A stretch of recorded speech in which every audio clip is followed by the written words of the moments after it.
beto kete lama libundu ya nzambi na kubanda kilokola na nkumbi ya Yesu Kristo. Que la grâce et la paix vous soient données de la part de Dieu notre Père et du Seigneur Jésus-Christ. Na mutela betke yimbila cantique ina bamintwadi sike pesa beto. Cantique 216 kintwadi Lubana banzambi bizeno Santizo kazi budi kwa kambo Elangu wa moyo kakamilika Saize tifundi etangula Haleluya Haleluya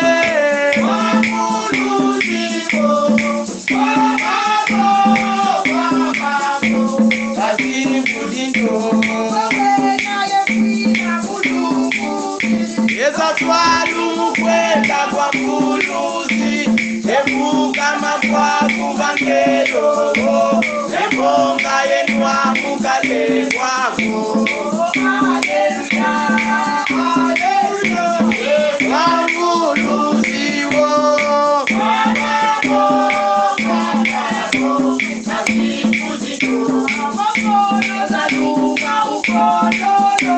Sabutuka kwenda kuyoyozo Santatu mutina manipeko Mungolo za Yesu bapedoso Haleluya Haleluya Wakuluziwo Wababo Wababo Ulingo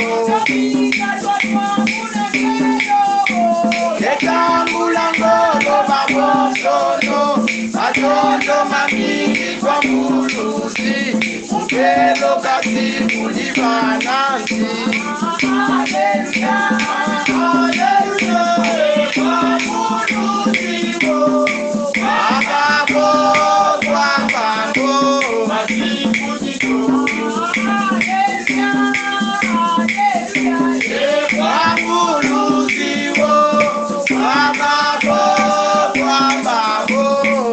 Wakuluziwo Matondo mingi betke vanda na betke sambila Nzambi ya moyo Nzambi ya lulendo Beto metonda nge tata nzambi Na suka ya lemvo nge mepesa liaka na beto Beto bawi ya imefinama imeni Na kuiza sika nge Na kuiza dumisa nge Tituadisa kilokola ya Beto zola tata nzambi Tinge lemvo kila beto Samti betke bantu ya masumu Nge metala nzonzolo Nge metala mayindu ya beto Beto mefue misange Lemvo kila beto Na humuni na beto Na mpeve yange Na kilokola yai Samti kilokola yai Vana isi antwadu sulu ya mpeve yange Yai beto kena kubanda Kena nsukunu ya yao Matondo mingi Na inangeme kuwila beto Kembo nzitusu masika na ntadisi yange Na nkumbu ya Yesu Beto mesa ambila mutindu ina Ameni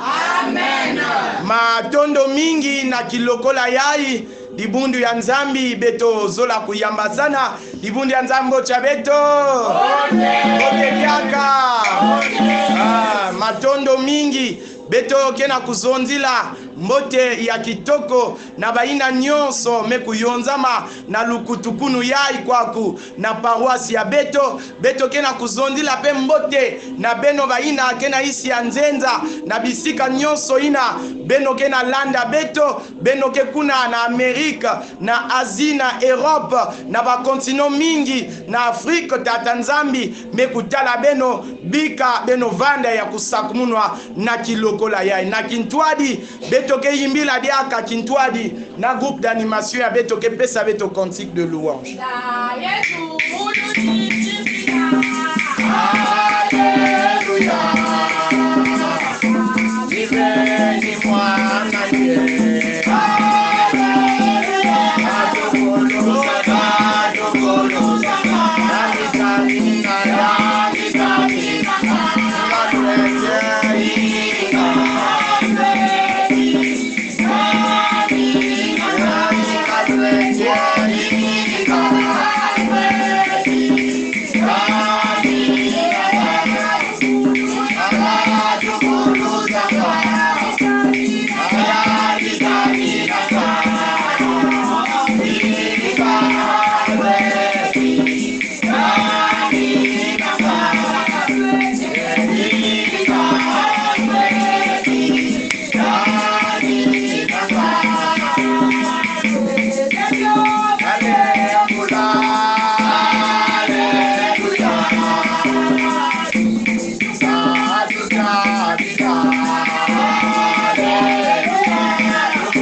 Matondo mingi na kilokola yai beto kelomba na mama nkengi maman Lucie ke pesa beto verset du mois ya décembre yai mama pesa beto verset ina mambo ya nzambi ya ngonda yai yakele na Yesaya kikapu ya yivwa kibuku ya sambanu kadi peto tukutulu mwana tuveno mwana wa bakala luyalu lunakalaba mavemo mandi unabikwa ngumbu wangitukulu lwengisi nzambi ya ngolo yesedi ya mfu fumu ayenge amen amen matondo betke lomba na mama ya beto mama yangi benke nata beto na lusambu lutekila beto kota na ngwilu ya mambo ya nzambi matondo tata nzambi na suka ya levo ngeme kupesa na kati ya beto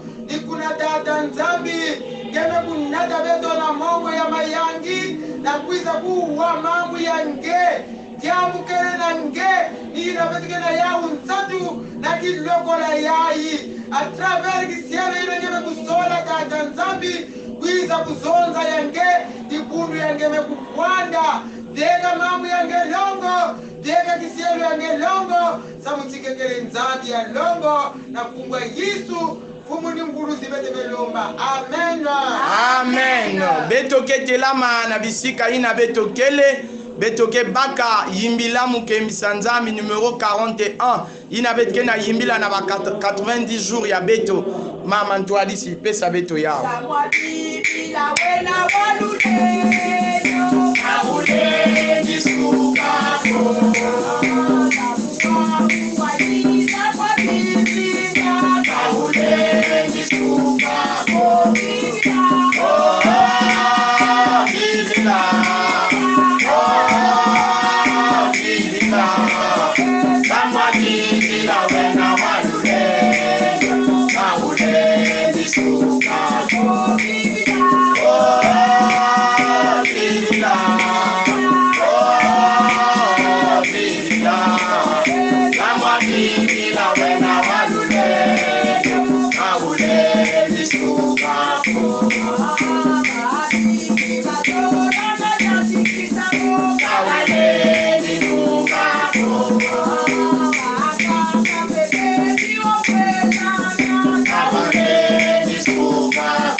matondo mingi betke baka babibibila ya beto na kutanga mambo ya nzambi na mekupesama na beto na guide biblique ya beto na kilumbu ya vendredi nina ke akusonama na kanda ya malako kikapu ina ya tete beto ketanga le verset 40 au verset 42 Marc chapitre 1 le verset 40 au verset 42 kana beto metala ya betke landa ntangulu na kibibila yake na munu ya lumputu beto metanga na nkumbi ya Yesu Kristo.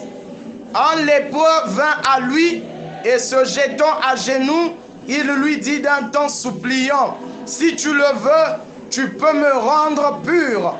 Jésus émit de compassion et tendit la main, le toucha et dit, je le veux, sois pur. Aussitôt la lèpre le quitta et il fut purifié. Et il fut purifié. Amen. amen Ibundu ya nzambi itu ya diambu ina beto kena kuyindula banda kilumbu ina ya lendi mekuzonda na beto ti la puissance de la parole de Dieu, une thérapie pour toute maladie et même du VIH sida. Lulendo ya mambu ya nzambi ikele kisi ya bimbevo nyonso pe na VIH sida.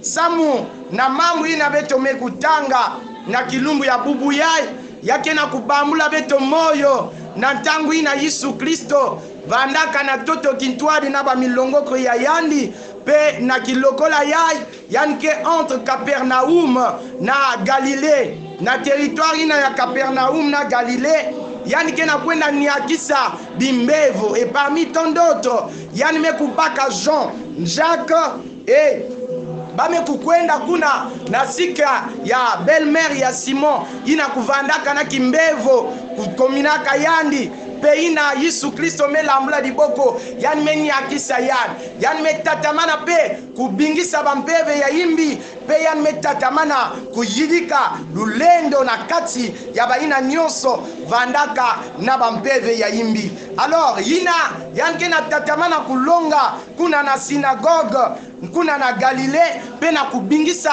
bampeve ya imbi. Oh bien-aimé dans le Seigneur, soudainement un lépreux me kukwiza na ntadisi ya yandi Yesu Kristo pe me kwiza kulosoka na makulu ya yani me kwiza fukama ina me kwiza fukama nina kuzonza na kubombidila Yesu Kristo ti si tu le veux kanange zola ngelenda ku rendre munu pur tongelenda ku purifier munu. Alors bien-aimé dans le Seigneur, Yesu ina mekuzola babantu nyonso ina ke kuamaka na bimbevo na ba situation ya mutindu na mutindu mekutouche yan pe yan mekuzonda ti je le veux sois pur vande ya kuvedila aussitôt kimbevo ina ya bwazi mekukatukila yan pe yan mekuvedo soa. Oh bien-aimé dans le Seigneur, beto nange pe beto kena bimbevo mingi ina kena kutala na bonso lepre na ntangu ina yantama ya vandaka lepre mena kilokola yalenda vanda kimbevo inalenda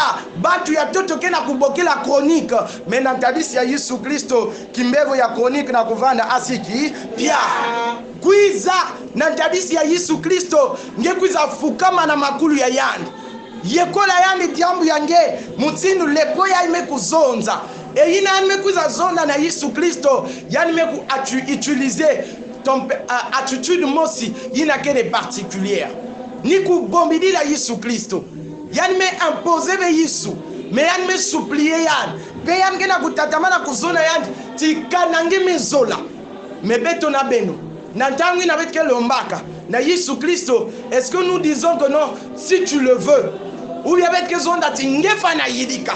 C'est comme si Yesu Kristo vandaka mutu ina beto lenda sakinina beto fana kubombidilaka Yesu Kristo na ba manière nyonso ina mekufana kana samuti beto mona lulendo yani na kati ya bimbevo ya beto na ba situation ina kena kuamisa beto yani kena zona yake si tu veux tu peux me rendre pur ngepe zonda na Yesu Kristo kisika ina ngekeleti kanange zola ngelenda kuvedisa munu ngelenda débloquer ba situation yake na kuamisa munu ngelenda niakisa munu na kimbevo yae pe Yesu Kristo ina mekuzola batu nyonso yani na kisalaka vedi swaswani ti parce que ngekele mwaki parce que ngekele ndombe parce que ngekele inda parce que ngekele munkengi to parce que ngekele pasteur yani ke niakisaka batu nyonso yinda ke kwiza na timinu na ntadisi ya yani ke niakisa parce que c'est un Dieu de compassion et il va étendre sa main. Mon frère, ma soeur, peu importe l'endroit où tu te trouves, Jésus est omniprésent. Yanke lambula di boko nakutushenge msamtinge vanda pur. Pe aussitôt, bien-aimé, kana Yesu Kristo mezola kana me baka décision yaibet kena kulonga yaibet kena sambila ngeke mona lulendo ya tata nzambi lunyakusu ketalana pe kimbevo ba situation nyonso ina kena kukwamisa nge ke katutila nge na kilokola yai penge ke vanda ya kuvedila bonso mbevo ina vandaka na lepre nzambi sadisa nge na kubakusati Yesu Kristo ke lembanaka ta kimbevo mosive na kati ya semaine ya bake na longila beto diambi ya bimbevo na kati ya manenga ya beto kena samdila bimbevo na bambevo bayina kena bampeve ya imbi bayina kena ba situation bloquée na nkumbi ya Yesu Kristo lulendo ya tata nzambi ke talana pe betke nyakuswa betke tala ba solution na kati ya bizingu ya beto nzambi sadisa beto na kuvanda na timinu na mambo ya beto mekuwa ameni amen. Tondo mingi na kilokola yai beto ke kota na kuresite verset ya beto ya 90 jours ni Philippiens 2 9 à 11 beto kwende no mamantwalisi. Philippiens 2 9 11.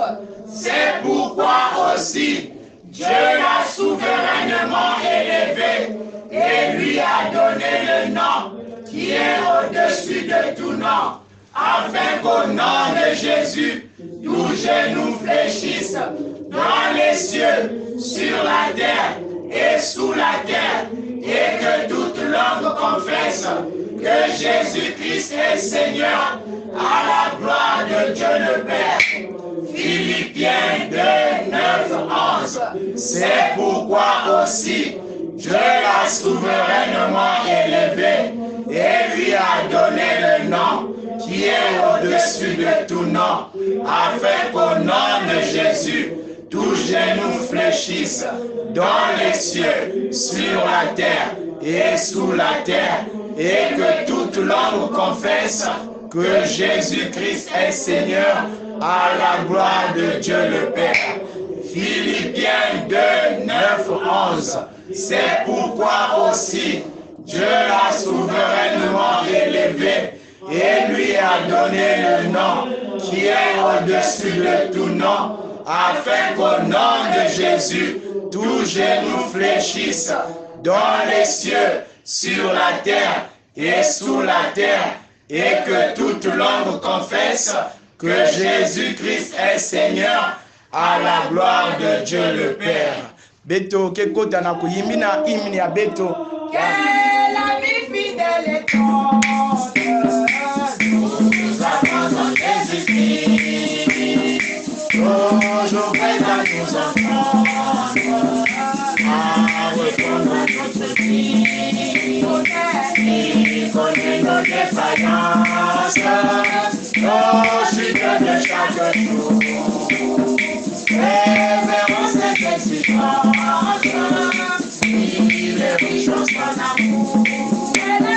Quel ami fidèle et tendre, nous avons en Jésus-Christ, toujours prêt à nous comprendre, quand nous sommes dans soucis.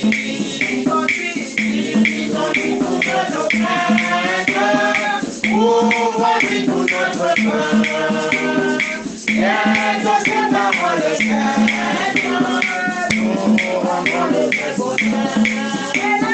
Quel ami fidèle et tendre, nous avons en Jésus-Christ, toujours prêt à nous défendre, quand nous pressons les défis. Il nous suit dans l'année, nous entoure d'espoir. Et celui qui vient d'aimer, l'esprit de Dieu comprend. La vie fidèle et tendre, nous avons en Jésus-Christ, toujours prêt à nous entendre, avec un bon temps surpris. Il nous voit vers ses frères, à chercher la sainteté. Il écoute nos prières et nous met en liberté. Du péché, le pouvoir, la force est en Christ, la force est en Christ. Si dans ton cœur tu veux le recevoir, la force est dans le sang de Christ. Je suis fort, oui, plus que vainqueur, par le sang de Jésus, mon sauveur. Je suis fort, oui, plus que vainqueur, par le sang de Jésus, mon sauveur. La force est en Christ, la force est en Christ, et tous les frères, la force est dans le sang de Christ. Oh, je suis fort, oui, plus que vainqueur, par le sang de Jésus, mon sauveur. Je suis fort, oui, plus que vainqueur, par le sang de Jésus, mon sauveur. Tu m'as fait toujours pur, triomphant. La force est en Christ, la force est en Christ. Pour te garder, Jésus est tout puissant. La force est dans le sang de Christ. Non, je suis fort, oui, plus que vainqueur. Par le sang de Jésus, mon sauveur, je suis fort, oui, plus que vainqueur. Par le sang de Jésus, mon sauveur. La force est en Christ, la force est en Christ. La force est dans le sang de Christ. Je suis fort, oui, plus que vainqueur. Par le sang de Jésus, je suis fort, oui, plus que vainqueur. Par le sang de Jésus, mon sauveur. Bien-aimé dans le Seigneur, Beto Zola Kota na kati ya intercession ya Beto. Kisika inange kele, mon frère, ma soeur, tata, mama, telama maintenant. Ngemezaba diambwi na me kotsange, manenga ya 90 jours. Bambula ya unantadisi ya tata nzambi. Zonza na nzambi, pendant que betke sambila. Nzambi ya moyo, nzambi ya lulendo, nzambi ya makanda. Beto zola kuyadi sange Yesu Kristo. Dibundu yange, inakina kukwama, inakina kudila, na bimbevo tata nzambi. Ya mutindu na mutindu, ina mesala nkunda kunda, na katikati ya bao, kina kukotsa bao na bidilu, kina kotsa bao na manyongo, bame kupesa ba traitement, me bimbevo ya kina kuresiste, nge ina kenzambi ya lulendo, simba banzutu yai, bisika nyonso ina bao ikele. Seigneur, beto zola mona lulendo yange, babantu mingi Seigneur, bimbevo ya bao, kina kutalana na ba situation, ina kina kukangama na kate kizingu ya bao, bazafer kina simba ve, Yesu Kristo, yana telana boso bimbevo, beto zola tinge débloqué, baz activité kina simba ve, yana telana boso bimbevo, beto zola tinge débloqué, babane ya l'école, lenvo yange, bayina kina sosa ku voyager, ba chauffeur, bayina Yesu Kristo, ke salaka bisalu ya maboko, beto zola mona lulendo yange, yidika yantalu na yangi tukulu, peve yange kusala,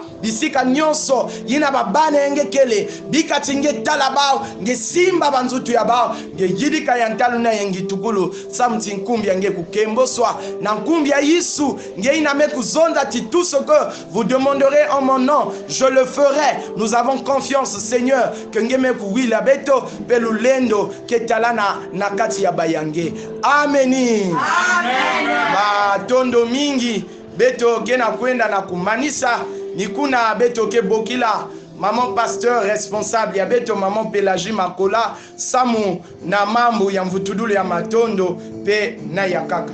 Matondo mingi, beto zola kufutula matondo, dibundi Yesu Kristo na kiselo ya nzambi, ilame kusala na QTI, ni papa Borel Ditengo, yanke le théologien, paroissien Mayangi, Kilombo 46, matondo nzambi sakumunange, na mutinu ngame tolisa lukutukunu yai.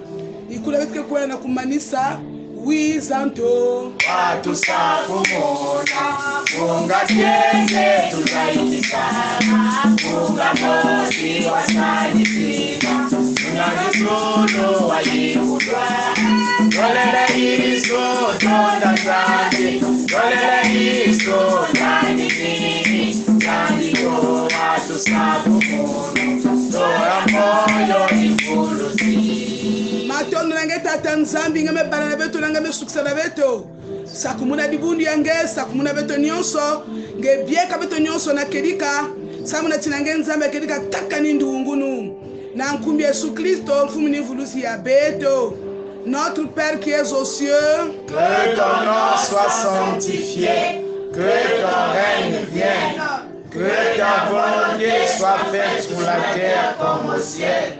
Donne-nous aujourd'hui notre pain de ce jour. Pardonne-nous nos offenses, comme nous pardonnons aussi à ceux qui nous ont offensés. Et ne nous laisse pas entrer en tentation, mais délivre-nous du mal. Car c'est à toi qu'appartiennent le règne, la puissance et la gloire pour les siècles des siècles. que la grâce de notre Seigneur Jésus-Christ, l'amour de Dieu le Père et la communion bienfaisante du Saint-Esprit soit votre partage. Soyez bénis, peuple de Dieu. Amen. Amen.